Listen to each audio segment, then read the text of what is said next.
Hola! Toleleje, toleleje. Kunin at basahin, kunin at basahin. Ako po si Kuya Sam Pagaduan, ang inyong kasama sa ating lumalim at mamunga Gospel Reflection. Ngayon ay February 8, 2026. Ang mabuting balita ng Panginoon ayon kay San Mateo, chapter 5, verse 13 to 16.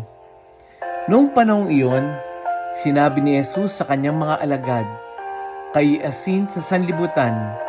Kung mawala ng alat ang asin, paano pang mapapanauli ang alat nito? Wala na itong kabuluhan kaya't itinatapon na lamang at niyayapakan ng mga tao. Kayo'y ilaw sa sanlibutan. Hindi maitatago ang isang lungsod na nakatayo sa ibabaw ng burol. Walang nagsisindi ng ilaw at naglalagay nito sa ilalim ng takalan. Sa halip, inilalagay ito sa talagang patungan upang matanglawan ng lahat ng nasa bahay. Gayun din naman, dapat ninyong paliwanagin ang inyong ilaw sa harapan ng mga tao upang makita nila ang inyong mabubuting gawa at papurihan ang inyong amang nasa langit." Ang mabuting balita ng Panginoon.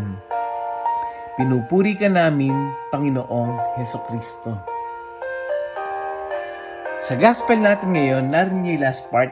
Sabi ng last part, no?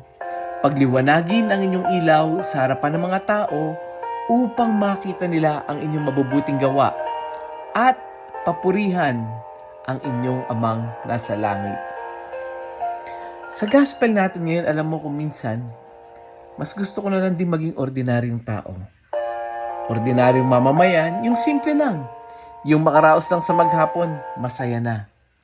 Wala masyadong iniisip, walang mabigat na responsibilidad, tahimik lang ng buhay. Ikaw ba? Minsan ba pinangarap mo rin yon? Minsan ba ginusto mo rin yon? Yung dahil sa nakakaramdam ka ng bigat ng tungkulin, dami na kailangan isipin, yung pakiramdam na parang gusto mo lang sabihin, pwede bang simple na lang?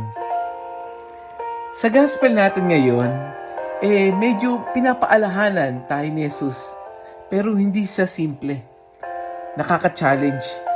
Tinatawag niya tayo na maging extraordinary. Tinatawag niya tayo maging asin at ilaw ng sanlibutan. Narinig natin sa gospel na si Jesus ay gumamit ng dalawang simpleng bagay, asin at ilaw. Una, asin.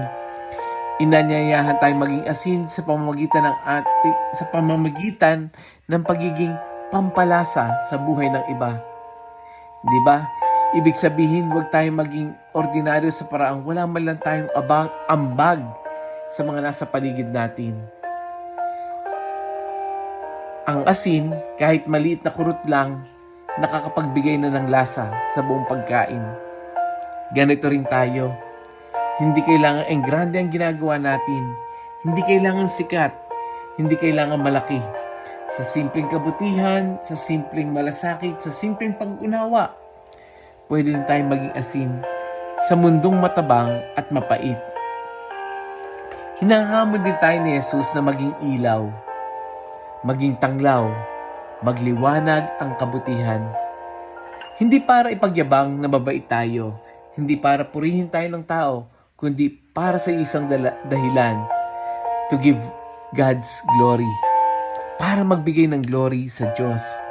Kapag gumagawa tayo ng mabuti, kapag nagmamahal tayo ng tapat, kapag naninindigan tayo sa tama, nagiging liwanag tayo na nagtuturo sa Diyos.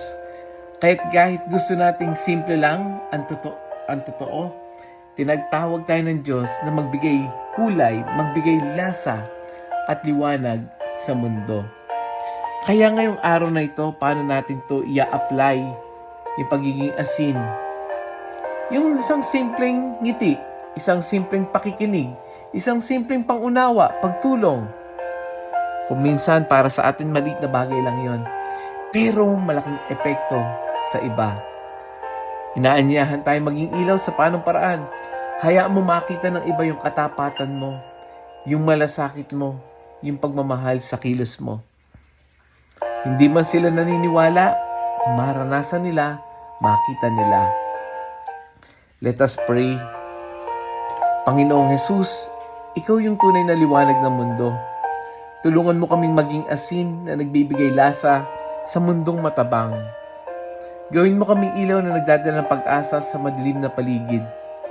Turuan mo kaming gumawa ng mabuti, hindi para sa aming sariling papuri, kundi para sa iyong kalwalatian.